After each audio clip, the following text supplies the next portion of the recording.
country has a whole lot of festivals. However, no festival is ever complete without the sheer opulence and grandeur of my next dish. That is the gorgeous makhani gravy. While I'm creating a vegetarian milk protein version of this, you can go right ahead and create a non-veg version.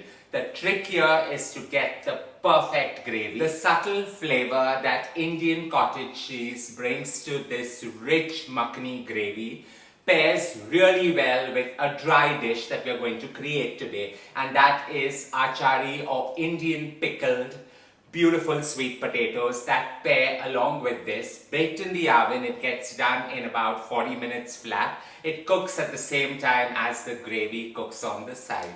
Let's get to creating this starry wonder of a Paneer Makhani along with a Aachari Shakarkhand. Let's get to creating it. To get the perfect makhani gravy, the trick here is to ensure that your paste is highly flavorful, highly spiced and highly seasoned. Always remember, in fall and autumn, it's preferred to add more spices just to balance the richness of this great dish. To start off, I've got about 40 grams of clarified butter or ghee going into my non-stick pan, and I'm just going to allow it to melt so that everything mixes with each other when we add the spices in. As the clarified butter or ghee has got nice and warm, in goes 1 black cardamom, a 2-inch piece of cinnamon, about 8 green cardamoms, 8 cloves, and we're just going to allow it to sizzle and sweat in this oil, releasing all its flavor. To this, I'm going to add a teaspoon of whole black peppercorns just to elevate the heat in this dish. And not forgetting nearly 2.5 teaspoons of fennel seeds. So this is what's going to scent and flavor the entire creation. As you allow this to splutter, and do not allow it to burn, just let it splutter naturally. In goes about 1.5-inch cube of ginger that I've finely minced. 1 quart of garlic that I just roughly peeled, and it goes in as well, along with about 4 whole fresh red chilies just to spice this gorgeous creation. Allow all this to saute with each other, and don't be alarmed with the clarified butter, because makhani technically means a rich laden gravy that has a lot of butter in it. So go right ahead, saute this. As this has sauteed, into this goes 3 onions that I had just roughly sliced, and we're just going to allow this to sweat and get nice, soft and translucent. Out here, you want the onions to soften, releasing all its sweet flavor, and not brown and change the color construct of this dish. So in goes 4 tomatoes that I've just sliced, and I'm going to allow this to get nice, soft and mushy. Cook this for about 4 to 5 minutes.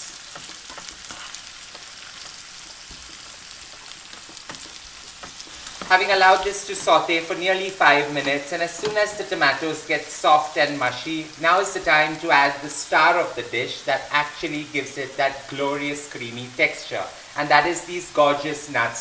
So technically, this dish always has either sunflower seeds or it has cashew nuts, but I'm going off the beaten track and adding some pine nuts or chilkosa seeds into this. So the pine nuts have that glorious flavor profile that just gives it that sheer fat that is required to star this dish out. So allow this to saute for just about a minute. You want everything to mix together and not brown, and switch off the flame.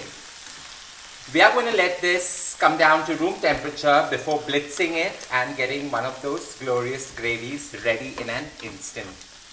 Having blitzed the gorgeous paste to the finest of consistencies, very pink in color, now is the time to create the softest Indian cottage cheese, and the trick here is to put it in a salted brine solution. So I've got some hot water boiling, and into that I'm just going to add about a heaped teaspoon of some salt, a little more, and I've got 1 kg of Indian cottage cheese, or the famed and glorious paneer, which I've cut into cubes, and I'm just going to put it into the salted brine hot water. So just gently slide it in and allow this to sit in it for about 15 to 20 minutes, just so that it gets soft and ready to go into the glorious gravy. So as we put this in, we are going to switch off the flame, keep it covered for about 20 minutes, and it's ready to be enjoyed. With the cottage cheese nicely sitting in the brine solution and working its magic, getting perfectly soft, now I'm going to get to creating the Aachari Shakarkhand, or the Indian Pickled Sweet Potato. Most people are going to condone me out here because this is as easy as it gets. So I've got about a kg of sweet potato that I cut into dices.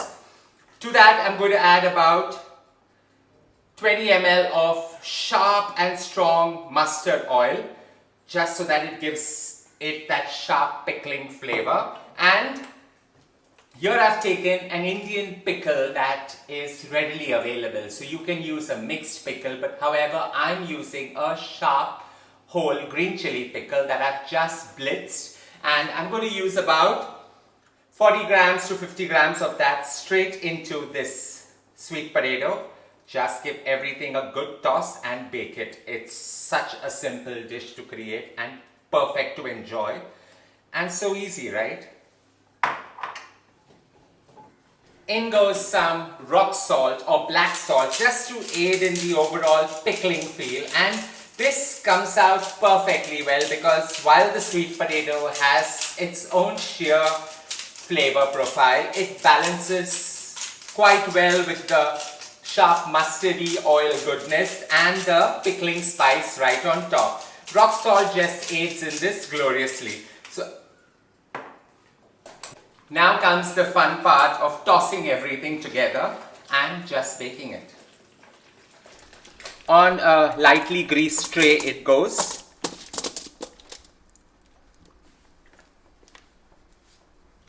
Just spread it out. And it goes bang into a preheated oven at 180 degrees Celsius for just about 30 minutes till you get that glorious crunch. While we are going to enjoy this as a side to the glorious Indian cottage cheese, you can have this as a starter, a very chaat-like structure with the pickling spice working its magic really well. 30 minutes and this is done. What's a makhani gravy without this butter? So in goes about 40 grams of salted butter, and we're just going to allow it to melt. Try not to brown this thing, and we're going to add the glorious paste right in and allow it to saute, sizzle and just cook.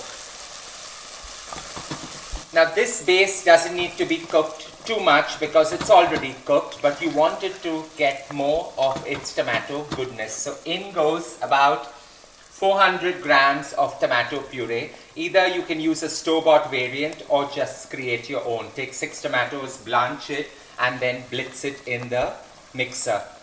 Allow all this to mix together and cook on the slowest possible simmer for about 15 to 20 minutes before adding in some water. While creating this gorgeous gravy, one care must be taken to continuously stir it, because if you leave this, you're going to get blistering bubbles hitting right on in your kitchen everywhere, creating quite a havoc. So stir this before adding in some water. So as this has mixed and cooked for about 15 minutes on the slowest possible simmer, in goes about 1 cup of water just to thin it down and not create a mess. As this comes to a roaring boil, we're just going to simmer it for 20 minutes and allow all the spices and the flavor to come together in perfect harmony.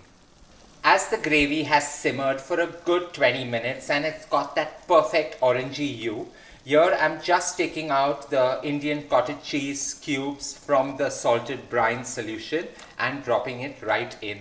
So if you noticed, I had not seasoned this because I'm waiting to check how effective the brine is in seasoning the entire creation. So just drop it in.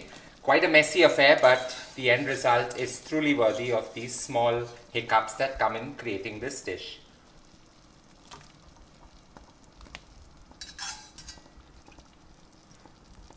If you can see how spongy they have got just by being in the brine solution.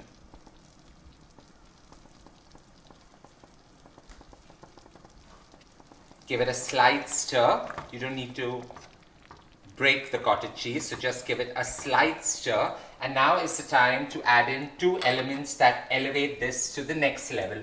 So in goes about 50 ml of full fat cream.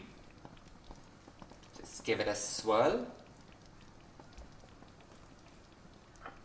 And some dehydrated fenugreek, about 1.5 grams, just to give it that burst of earthy goodness coming in. Give it a slight stir, simmer it for another 5 minutes, and this gorgeous creation is ready.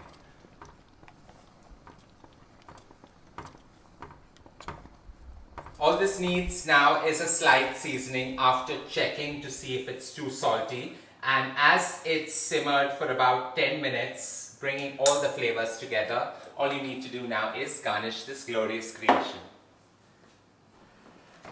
The sheer decadence that this makhani brings, it's got the perfect blend of spices, it's got the creaminess from the cream, and it's got the rich decadence from the gorgeous tomatoes.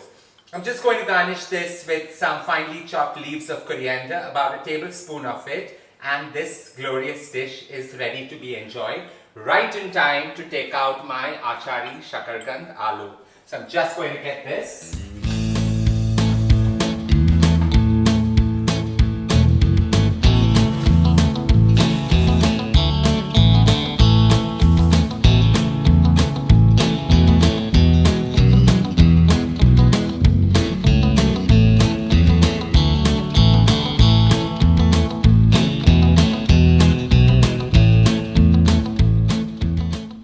With the Paneer Makhani simmering to perfection and giving you that robust flavor that is a mix of sweet, savory, the spices giving it that warmth and decadence, and not forgetting the cream and butter that enrich the overall gravy.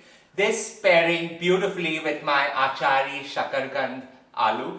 Very simple, just garnish it with some leaves of coriander on top to elevate the entire dining experience. Such simple meals created and make you looking out like a star at your dinner party or table. Don't forget to share loads of love by hitting on the like button, and as I always say, don't forget to subscribe.